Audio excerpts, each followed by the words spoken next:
Once there was a guy called Jacob, and Jacob lived in a small house in a peaceful country with his two brothers and his father. And Jacob needed to take care of the cows.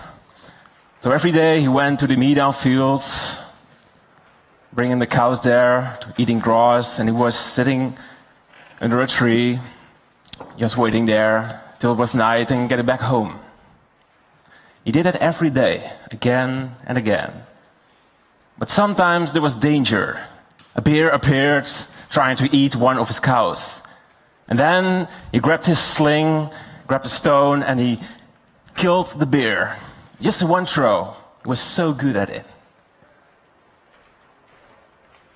But sometime there was war in the country where Jacob lived in.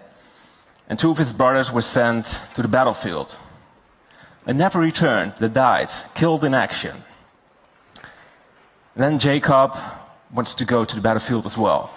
And he asks his father, I want to go there. And his father says, but if you can't come back, I'm alone with the cows.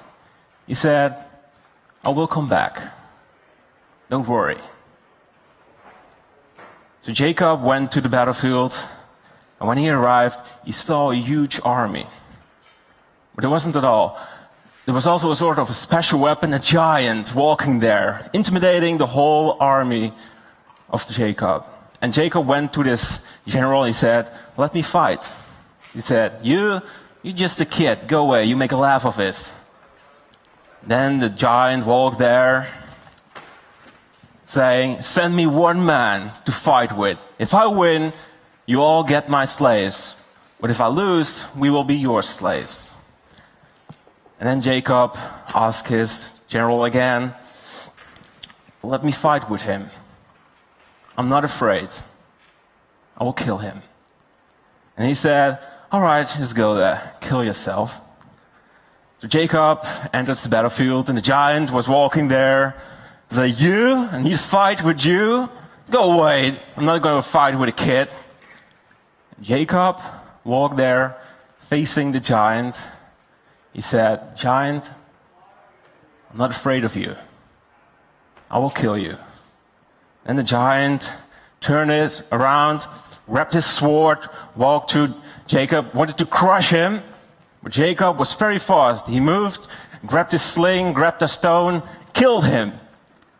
A stone hit his head, he fell on the ground, broke his neck. Jacob became a hero. Jacob was creative. Because he was so used with his sling, he could kill the giant easily. But Jacob is sort of a metaphor, of course. Jacob can be anyone, anything. Jacob can be an impressive artist, making amazing art, like Rembrandt. Doing things a little bit different, becoming a huge master. But Jacob can also be an indie company with just a couple of artists, developers, creating one of the biggest games in the world. Mojang created Minecraft. Can also be software, open source software, creating free software for everyone, becoming one of the biggest players in the world, Blender. They share one thing, and that is extraordinary use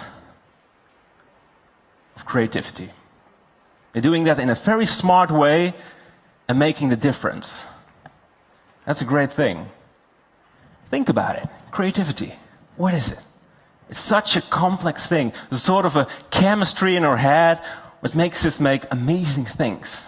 It's not always there. Sometimes when you are in a good flow and you like starting the day and create beautiful things. But sometimes it isn't there. You want it, but it's just you're losing it.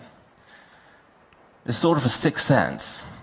Yesterday I had a dream, and I dreamed about something that happens a long time ago. And it was combining with something I had earlier that day. And it makes a sort of a story that was right. Creativity. Creativity in your head. It's so beautiful. I love it. It fascinates me.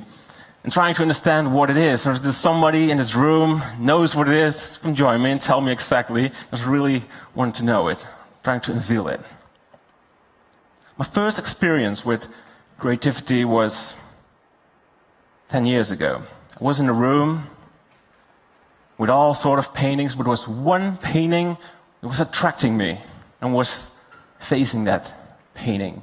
And I walked closer, and it was really fading in that image, really an invitable world. It was so beautiful, and in flashes, I was there. It was just a painting, a flat canvas, but it did magically things with me. Again, my brain did something with chemistry, and I joined it.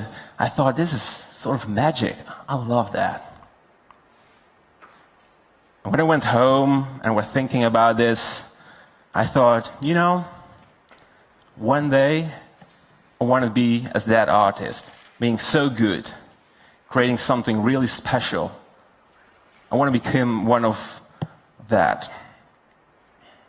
And I started using 3D software because I thought I can use oil and canvas, creating oil paintings, but I want to do something new, something from this age with modern technology. I started creating paintings like this, and if I watch it nowadays, I think these are silly images. But then when I started creating these, I loved it.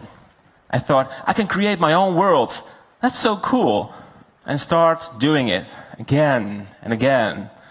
And over the years, I learned new things, new methods to improve my worlds. And that's great, you know, when you see development in your scene, it's not always the same. Creativity joins you, helping you to improve your scenes.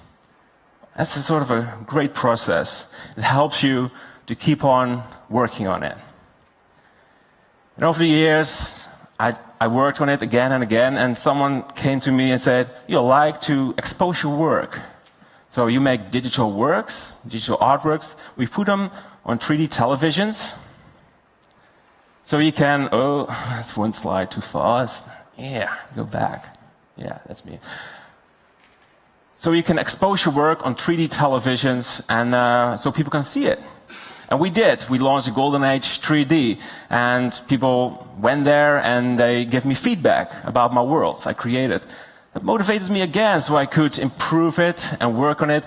And after the Golden Age 3D, I started the Golden Age Experience as a project where I started to make movie sequence. I wanted to make a 3D movie. And I worked 1 year on it, and then something happened. I got in contact with VR. It's me working on it. And when I get in contact with VR, something changed. Something changed inside me. I was so amazed that I was in a room with just a cube. I could move around, and things were moving real time. Something explodes inside me. For some reason, I wanted to change all these artworks in real-time worlds. I'm really obsessed about it. And I went to my client and said, we should go make this into VR. And he said, oh yes, I like it, just try it out. And I worked 1 more year on it. And I had so much struggle. I worked in a small group of artists, character artists, environment people, making assets. And I didn't have any experience with game engines, but for some reason I wanted to make this happen. Technology took part of me, and I was fading away creating my CG scenes. It must be real time. And in the end of 2014, we released the Golden Age VR on 32 VR machines. Should be a great success. We had news articles and newspapers and television, and a lot of people were talking about it. It should be a success, but it didn't feel right. The technology changed my focus. The goal I said that I wanted to make beautiful CG scenes was far away. I was remembering I was in that room with a painting. It was impressing me so much. And this was what it was right now, a real-time scene. And I didn't want to do that. So I thought, you know, I dropped this whole VR process. Just get away. I wanted my focus back again and create worlds that I want to create. improving my CG art. But the big question was, how? How can I do this? It's really easy to say, oh, I'm going to improve it. But how? So I went outside, out of my cave, going to new cities in Holland, studying, making photographs, really trying to understand this world that I wanted to create. And then I went back home and I thought, you know what I'm going to do? I will start a class. I will teach Blender users how to create environments. So all the things I learned, stealed, I want to learn that and teach them creating 3D environments. So I teach them how to create buildings, how to work with nodes, materials, work with lighting, atmosphere. But I wanted to do one special thing, something different. The final chapter shows the creative process, showing the little bit of creativity and the magic, what sometimes happens when you're doing the right thing and you create the scene. So I had to capture 5 more lectures, and I was putting everything together, and I created this scene, and I was watching it, and I thought, no, this is what I am always doing. I'm always creating these kind of images, and I want to do it different. I want to make a new step. And I thought I learned it by learning myself new methods, but it was just this. And I thought, this is not an invitable image. It's just this. So I thought, no, this is not going to be the thing I want to create.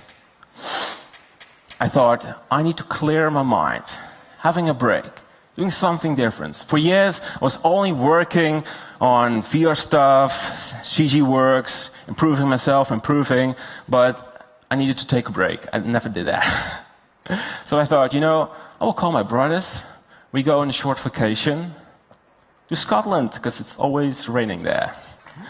I was unprepared. We should go there for 2 weeks, just hiking around, where there was storm, like thunderstorm, breaking me. I was getting depressed. I was like always sleeping in wet tents, and it was horrible. I was just broken. I was dying there. So after 8 days, I thought, okay, it was worth it, but we should go back home. And we did. We went back to the Netherlands. And when I was back, I opened my mailbox, reading everything, and then I saw an invitation. I thought, oh, that's great. What is it all about? It was an invitation for an exposition about my favorite environment master, and they collected all of his work, and they called the exposition Through the Eye of the Master. I thought, this is great. So cool. So I went there, and what I did, they collected all of his work in one building by time. So in every room, you could see his development, the first artworks, his first creations. It was so interesting seeing everything he did till he died. He became 80 years old. He never stopped working. But then I entered the room, and I saw 2 sort of paintings, one sketch and one final artwork. And when I was looking at it, this was just a sketch he created when he went to a scene and created a sketch. Could be a photograph, but it wasn't yet there. And he created this. And then back in his room where he created paintings, he started removing stuff, adding characters, new props, new stuff, new lighting.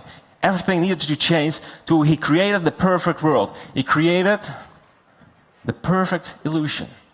It was just right. It was an invitable world, a world where you could join. And there were more samples like this one. And the more I was watching these worlds, I thought, it's not just about creating something, making a good composition, but the world needs to be the perfect illusion. So if I can take just a little bit of that, and chasing my scene in the final chapter, where I had so much struggle with, I think it maybe will work out and can finalize this course and putting it online. So I was watching it, I thought, okay, I record this, and I want to just record the creative process right now. And I moved stuff, I added some stuff, So I thought, yes, now it's right, and we make a render. And when I was watching it, I thought, yes, it's just a bit closer to the perfect illusion. This is what I want to show people who want to learn creating environments. There's something of a creative process in this, of the perfect illusion. But it's now time to continue working. New experiments. It's not about creating a new successful scene that people like, but trying things out, making mistakes. That's not a problem. So using the same setting with just different buildings, just change stuff, a new city scene, to see what happens with volumetrics and sunlight. And after a couple experiments, I thought, okay, I think I get used to this. Creating the perfect illusion. It's just a matter of working more and more and more to get better at this. But I want to do now something special. You know what I will do? I use concept art of my favorite environment master. And I would like to make a transition of this to a digital artwork. So this artwork was good. I mean, he did just the right things. And so I thought, I want to change this. And I worked on it, and I created Germania. And Germania became one of my popular artworks, and that was great. I mean, it was featured on ArtStation and in the gallery of 3D Artist magazine, and even my cat liked it. And I thought, yeah, now we're getting a little bit more to the core. And if I'm looking at myself thinking, where am I now in this creative process? I think I'm just starting. I'm 30 years old. But I feel like I can learn so many new things. It's a big adventure. And I love that. And these people, environment artists, they started to make the most impressive work, the masterpieces, in the age of 50 years old. After having a lot of experience creating hundreds of artworks, they're starting to make these brilliant artworks. That's impressive. You need all these years. Of course, if you are very, very talented, you can create beautiful things. But the more you do, you will create magic in the end. But 3D artworks are not all paintings. That's something I had to think about. What I'm doing, or what we do, is we create an artwork and posting that online, or we put it in a frame and putting it on the wall. But we're now living in an age where cool things, new technology is appearing, like virtual reality. And I think we need to think about this, finding new ways to show our worlds, to make that world that people like to join.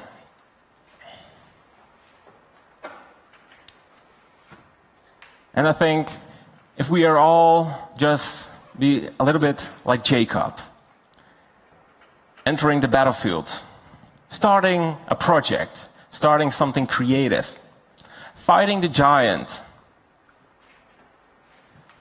using your creativity to make something extraordinary. Or the general of the army saying, "Go kill yourself." The people were saying, "It's not going to work out." Just start something and try to make something, and that will work out. That's it. Thank you.